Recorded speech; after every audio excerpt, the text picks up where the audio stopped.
kita akan lanjutkan renungan kita masih di dalam tema tentang badai. Kisah Para Rasul pasal 27 ayat 14 sampai dengan ayat yang ke-15. Kisah Para Rasul pasal 27 ayat 14 sampai ayat 15. Tetapi tidak berapa lama kemudian turunlah dari arah pulau itu angin badai yang disebut angin timur laut. 15. Kapal itu dilandanya dan tidak tahan menghadapi angin halawan. Ya, sampai di situ dulu, nanti kita akan lanjutkan. Nah, yang lalu saya sudah sampaikan ada 3 hal yang menyebabkan orang mengalami badai dalam kehidupan ini atau mengalami krisis dalam kehidupan ini. Yang pertama, mengalami badai karena kesalahan sendiri. Yang kedua, mengalami badai karena kesalahan orang lain. Kemudian mengalami badai yang sengaja Tuhan izinkan terjadi dalam hidup kita ini, ya. Nah, hari ini kita akan belajar bagaimana ketika badai, bagaimana ketika krisis itu datang dalam hidup kita, jangan sampai kita berlaku bodoh atau bertindak bodoh.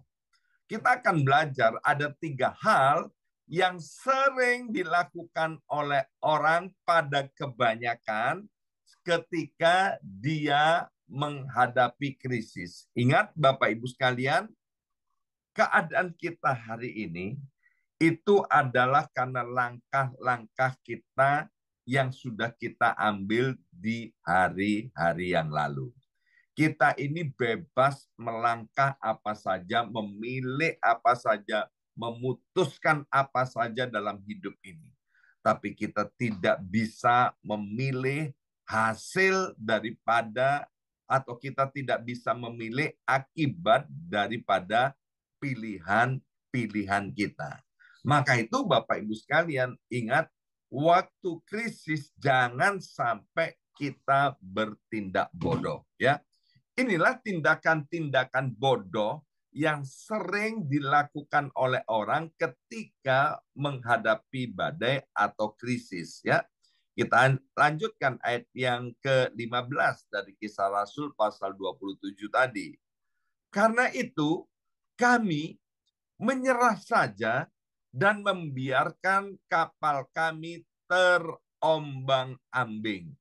Jadi tindakan bodoh yang pertama yang sering dilakukan oleh kebanyakan orang yaitu menyerah saja, ya. Tidak kebetulan hari Kamis kemarin, ya, dalam acara Worship from Home, Pastor Nita Setiawan sharing atau mengajarkan kepada kita, biarlah setiap kita menjadikan Tuhan satu-satunya sandaran dalam hidup kita ini. Sebab ketika kita bersandar kepada Tuhan, Tuhan tidak pernah merasa terganggu atau terusik. Yang kedua, Pastor Nita mengajarkan kepada kita, biarlah kita senantiasa bersandar, mengandalkan kehidupan ini hanya kepada Yesus Kristus, yaitu kepada kuasa dan kasih-Nya. Mengapa? Agar hidup kita ini bisa menjadi lebih ringan atau lebih enteng. Dan kemarin Pastor Yusman Swardana Legawa dalam doa fajar mengajarkan kepada kita never give up, ya. Nah, orang-orang yang menghadapi badai seringkali kemudian ketika melihat badai itu turun dalam hidup mereka dan kayaknya nggak ada henti-hentinya, maka mereka mulai menyerah, ya. Sehingga di sini dikatakan kemudian membiarkan kapal itu terombang-ambing. Bahasa rohaninya nih yang sering dipakai oleh banyak orang, ya, ketika keadaan badai itu terus ada dalam hidup mereka, mereka menyerah. Tapi bahasa rohaninya begini, ya, mengalir saja. Apa katanya Tuhan? Kayak-kayaknya rohani, padahal itu tidak alkitabiah. Ya, saya sering katakan begini, ada bagian kita yang harus kita kerjakan. Yang tidak bisa kita kerjakan nanti Tuhan yang akan mengerjakan kepada kita. Sesungguhnya dalam badai jangan diam saja, apalagi kemudian terus menyerah. Mengapa orang itu menyerah ketika badai itu datang? Karena mereka lupa akan tujuan hidupnya. Sekali lagi, orang itu menyerah karena mereka lupa akan tujuan hidupnya. Para pelaut yang ditulis di dalam Kisah Rasul pasal 27, di dalamnya juga ada Rasul Paulus, di dalamnya juga ada para perwira yang akan membawa Paulus ke Roma. Ya, itu tujuan mereka. Tetapi sebelum mereka sampai tujuan, karena ada topan atau badai yang begitu kuat, akhirnya mereka menyerah dan membiarkan kapal itu terombang-ambing. Aplikasi dalam kehidupan ini. Orang-orang yang sudah menikah, mereka harus mengerti akan tujuan di dalam pernikahan itu. Di dalam Efesus pasal 5 ayat 17, ini bicara tentang pernikahan. Sebab itu janganlah kamu bodoh, tetapi usahakanlah supaya kamu mengerti kehendak Tuhan. Agak kasar juga nih firman Tuhan ya. Jangan kamu bodoh katanya ya. Efesus 5 ayat 32, nanti Bapak Ibu bisa baca yang ayat 17, 18, dan lain sebagainya. Tapi karena waktu yang singkat, saya akan lompat kepada ayat 32 dari Efesus pasal 5 tadi ya. Rahasia ini besar, tetapi yang aku maksudkan ialah hubungan Kristus dan jemaat. Nah, di dalam Efesus pasal 5 yang saya sebutkan tadi, Bapak Ibu sekalian, bicara tentang pernikahan, bahwa seorang suami itu harus mengasihi istrinya sendiri seperti mengasihi dirinya sendiri. Dan kemudian seorang istri harus tunduk dan hormat kepada suaminya sendiri. Nah, waktu seorang suami mengasihi istrinya sendiri, waktu seorang istri tunduk dan hormat kepada suaminya, ini menggambarkan kata Alkitab, yaitu hubungan antara Kristus dengan jemaatnya. Dengan bahasa sehari-hari begini Bapak Ibu sekalian, ketika suami istri hidup dengan rukun, berdampingan, saling mengasihi, saling mengampuni, saling menghormati, maka orang-orang akan bisa melihat seperti apa hubungan Kristus dengan jemaatnya. Kristus itu digambarkan sebagai mempelai laki-laki. Bagaimana Kristus itu mengasihi kita, jemaatnya, dengan kasih yang tidak bersyarat dan dengan kasih yang penuh dengan pengampunan. Sedangkan kita yang disebut mempelai wanita, kita itu harus tunduk dan hormat kepada Kristus Yesus Tuhan. Itu adalah tujuan daripada pernikahan. Kemudian tujuan pernikahan yang lainnya di dalam kitab Maleakhi pasal 2 ayat yang ke-15 dikatakan agar dari kehidupan pernikahan itu lahirlah keturunan-keturunan ilahi. Ketika orang masuk di dalam pernikahan kemudian mengalami badai atau krisis dalam pernikahannya, nah seringkali mereka lupa akan tujuan dari pernikahan itu, kemudian mereka menyerah ya, dan disertai dengan tindakan berpisah atau cerai. Jadi Bapak Ibu sekalian, kita tidak boleh lupa akan tujuan hidup ini ya. Sebab ketika kita ingat terus tujuan apa yang Tuhan mau dalam hidup kita selama kita ada di atas muka bumi ini, maka kita tidak akan pernah menyerah. Saya mau sampaikan kepada Bapak Ibu sekalian bahwa tujuan kita hidup di dunia ini ada banyak hal, tapi ada dua hal Yang pokok yang pertama yaitu agar kita serupa dengan Kristus. Bicara serupa dengan Kristus ini bicara soal karakter, ya. Orang-orang berdosa yang ada di dalam gereja dan mereka tidak bertobat, mereka bicaranya soal karunia, karunia, karunia. Sekali lagi, karunia itu tidak salah. Karunia itu penting di dalam kekristenan. Tetapi karunia tanpa karakter akan membawa orang-orang ke neraka. Yesus sendiri berkata, pada hari-hari itu aku akan berterus terang, nyala engkau sekalian pembuat kejahatan. Loh Tuhan, aku kan sudah melayani engkau. Aku udah main drum loh. Aku udah mimpin pujian. Aku udah main piano. Aku udah khotbah. Aku jadi guru sekolah minggu. Aku udah melayani engkau.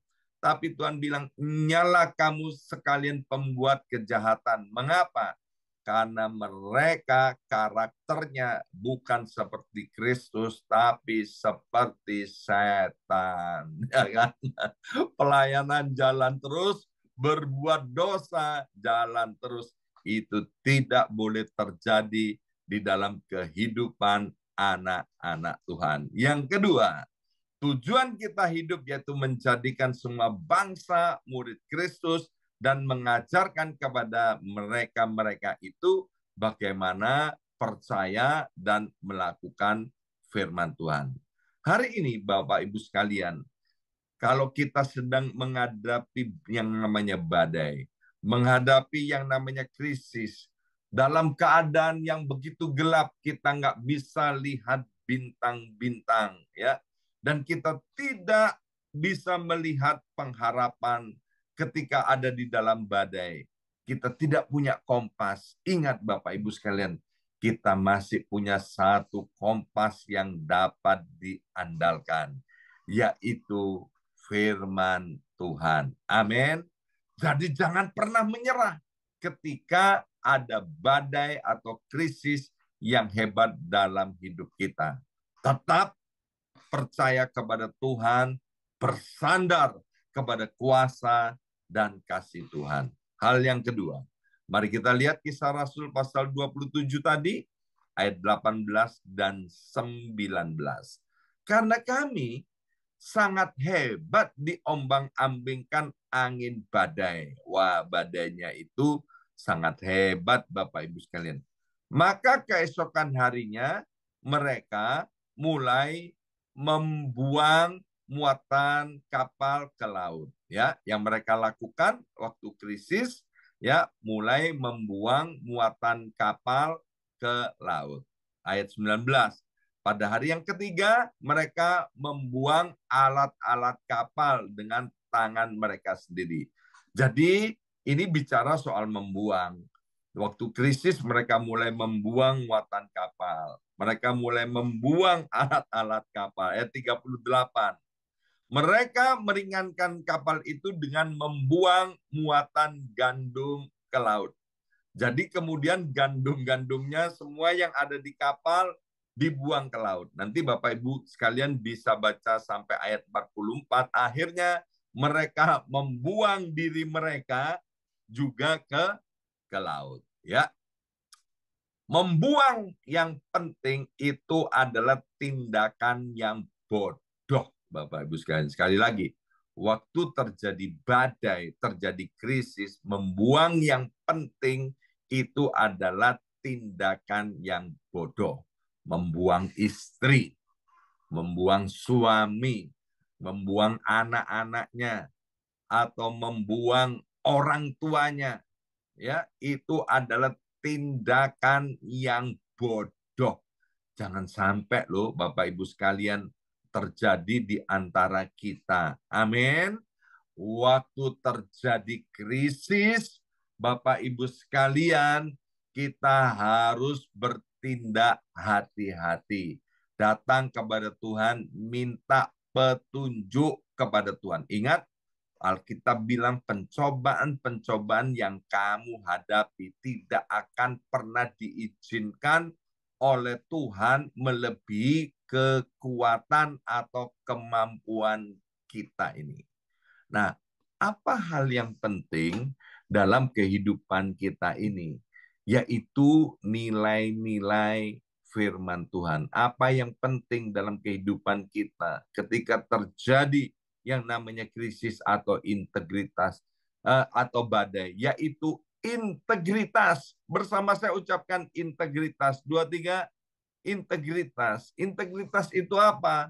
Berlaku benar dalam segala keadaan, berlaku senada dengan sorga, berlaku sesuai dengan firman Tuhan. Bahasa sederhananya, waktu terjadi krisis, jangan pernah kompromi dengan dunia, jangan pernah kompromi dengan yang namanya dosa. Saya ini sedih sekali. Ada orang-orang yang kemudian menikah gara-gara surat-surat imigrasi gitu loh Bapak Ibu sekalian. Ya kan? Jadi gara-gara kepengen dapat green card Amerika atau status di Amerika. Rela ya untuk melakukan perzinahan. Ya, sex before marriage. Kemudian disahkan. Wong di sini nih kalau kawin kan gampang banget Bapak Ibu sekalian. Kita udah dengar di mana-mana. Kalau di New York tuh mau kawin cuma modal $25 Bapak Ibu sekalian. $25 pergi ke catatan sipil dapat surat nikah itu Bapak Ibu sekalian.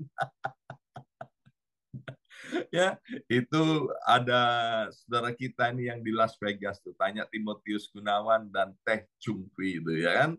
Di Vegas itu bahkan kawinnya bisa drive thru, nggak pakai turun Bapak Ibu sekalian, lewat loket bayar ya kan, selesai dapat surat kawin ya. Untuk apa? Untuk status imigrasi. Ada orang lagi yang kawin untuk apa?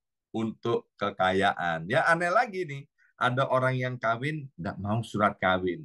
Ya, kenapa? Karena hartanya banyak. Ya, sedangkan pasangannya itu miskin. Dia takut nanti hartanya itu pindah ke pasangannya. Ada aja orang-orang yang seperti ini. Ini namanya orang yang membuang nilai-nilai kehidupan ya. Bapak Ibu sekalian, ayo biarlah di tengah-tengah badai sebesar apapun krisis yang terjadi dalam hidup kita, tetaplah kita menghidupi nilai-nilai kebenaran firman Tuhan. Apa yang pernah kita dengarkan, apa yang pernah kita pelajari, apa yang pernah kita baca dari firman Tuhan, jangan sampai kita melupakannya. Bahkan jangan sampai kita berdiri di jalan orang berdosa, berjalan menurut nasihat orang fasik, dan duduk di dalam kumpulan para pencemooh. Dunia menganut teori begini, saiki zaman edan, kok kue ora melo edan, kue ora keduman. Jangan begitu Bapak Ibu sekalian ya. Orang lain boleh edan, orang lain boleh melakukan perbuatan dosa, itu urusan mereka. Kita jangan ikut-ikutan.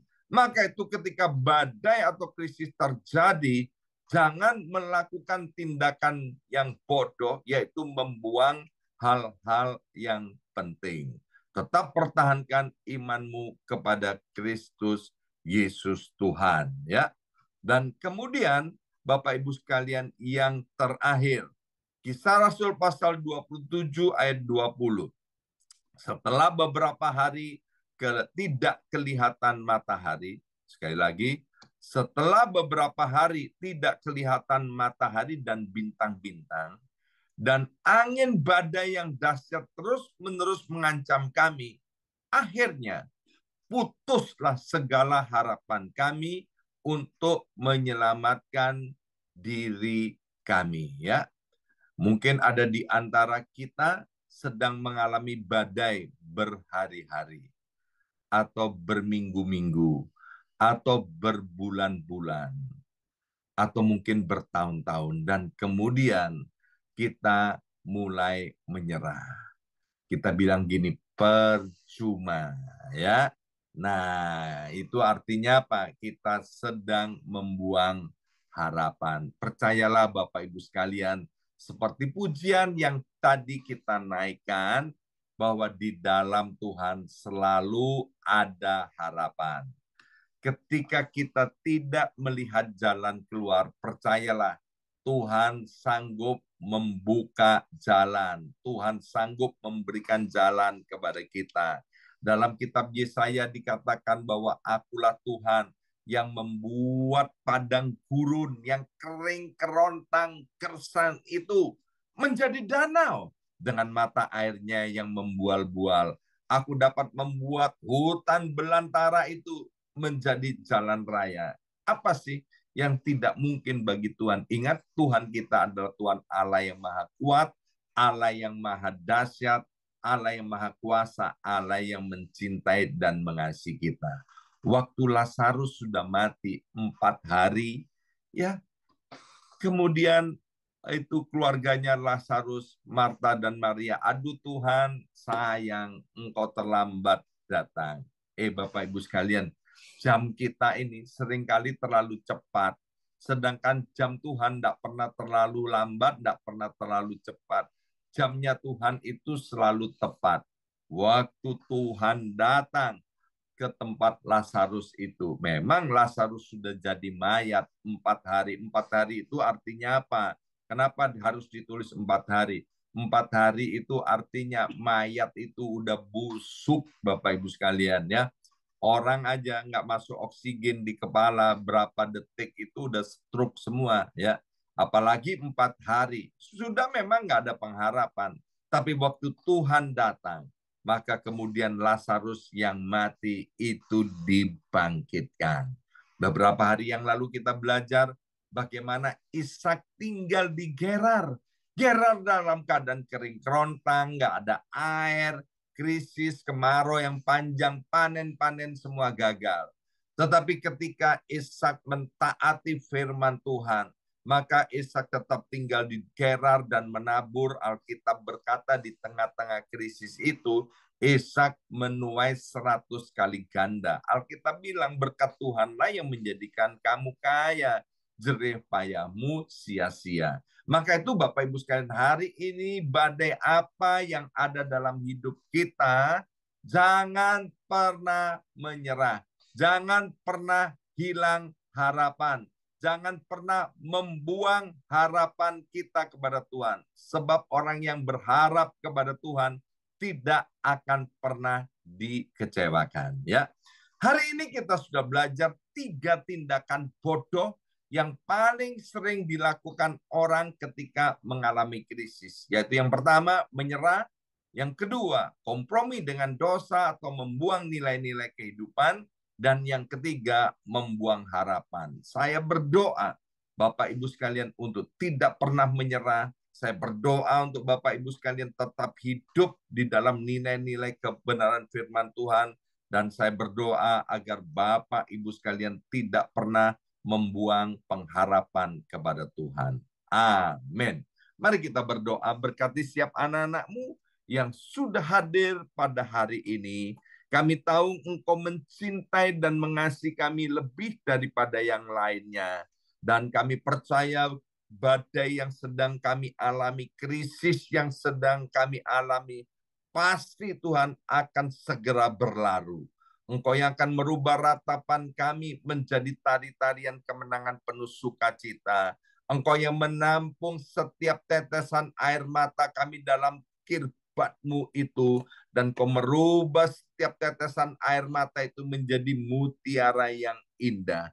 Sehingga kami dapat menceritakan kebaikan Tuhan.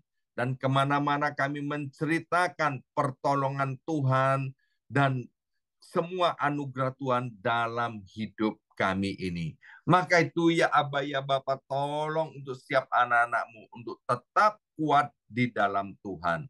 Terima kasih Bapa. Pada kesempatan yang baik ini kami mau berdoa untuk Yerusalem. Kami mau berdoa untuk Israel, bangsa pilihan Tuhan. Karena kami ini semua adalah Israel secara rohani. Kami mau berkata, Shalom Yerusalem, Shalom Yudea, Shalom Samaria, Shalom seluruh bangsa Israel, Shalom negara Israel, tempat bangsa dan pilihan daripada Tuhan. Biarlah kesejahteraan Tuhan turun atas Yerusalem. Kesejahteraan Tuhan turun atas Israel. Kami mengaktifkan pelayanan bala tentara dan malaikat sorgawi. Tuhan, biarlah Engkau terus menyertai Israel untuk selama-lamanya. Sehingga mata seluruh dunia itu melihat bahwa Allah yang maha dahsyat, Allah yang maha kuat, itulah yang membela Yerusalem, yang membela Israel. Sehingga menyebabkan setiap lutut bertelut, setiap lidah mengaku Yesus adalah Tuhan. Melalui peristiwa ini, biarlah setiap bangsa-bangsa kemudian percaya kepada Tuhan. Kami mau berdoa shalom untuk Indonesia dan shalom untuk Amerika Serikat. Shalom untuk kota-kota di mana kami tinggal. Bapa, seperti kata firman-Mu, sia-sialah pengawal berjaga-jaga kalau bukan Tuhan yang menjagainya.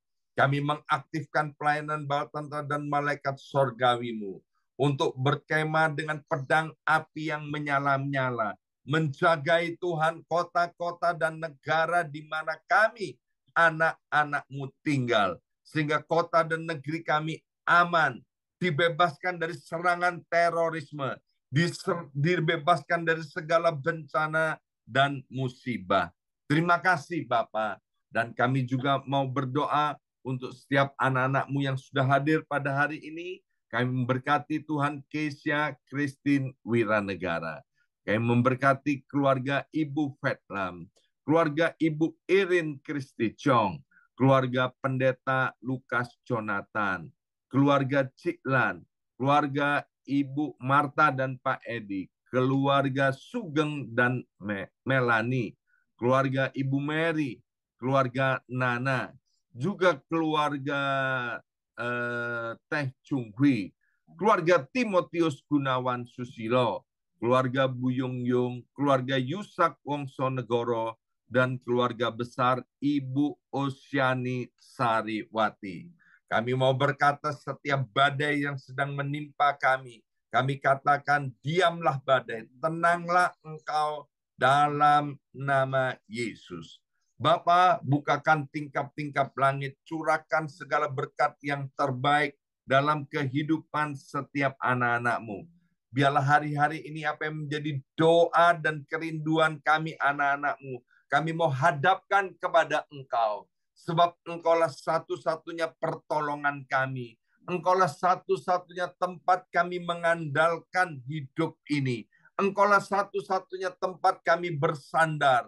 Dan kami percaya firman-Mu digenapi, kami akan mengalami kelegaan. Sebab kami sudah mengerjakan apa yang bisa kami kerjakan, yang tidak bisa kami kerjakan, kami hadapkan kepadamu. Mari Bapa, ulurkan tangan-Mu, Engkau campur tangan dalam hidup setiap kami anak-anak-Mu, dan dengan tangan-Mu yang kuat, Engkau menuntun setiap kami anak-anak-Mu, sehingga langkah-langkah hidup kami, membuat kami jalan hidupnya seperti cahaya fajar pada pagi hari yang semakin terang hingga rembang tengah hari. Perluas terus daerah kekuasaan anak-anak-Mu, perluas terus wilayah-wilayahnya Tuhan.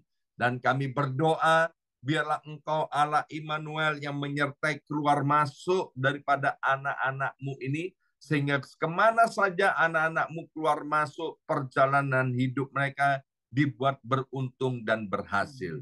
Dan yang terakhir Bapa, lindungilah setiap anak-anak-Mu dengan kuasa darah Yesus. Dengan kuasa darah Yesus. Sehingga tidak ada satu kuasa pun di luar Tuhan Yesus yang sanggup menjamah dan mencelakakan anak-anak-Mu. Biar semua anak-anak-Mu hidupnya beruntung, hoki, diberkati oleh Tuhan. Dalam nama Yesus. Yang percaya terima berkat ini dengan iman dan katakan amin 3 kali. Amin, amin, amin. Terjadi dalam nama Yesus. Mari kita baca firman Tuhan ini 2, 3. Bagi dialah yang dapat melakukan jauh lebih banyak daripada yang kita doakan atau pikirkan. Semua doamu dan sedekahmu telah naik ke hadirat Allah dan Allah mengingat engkau. Doamu Doamu dijawab.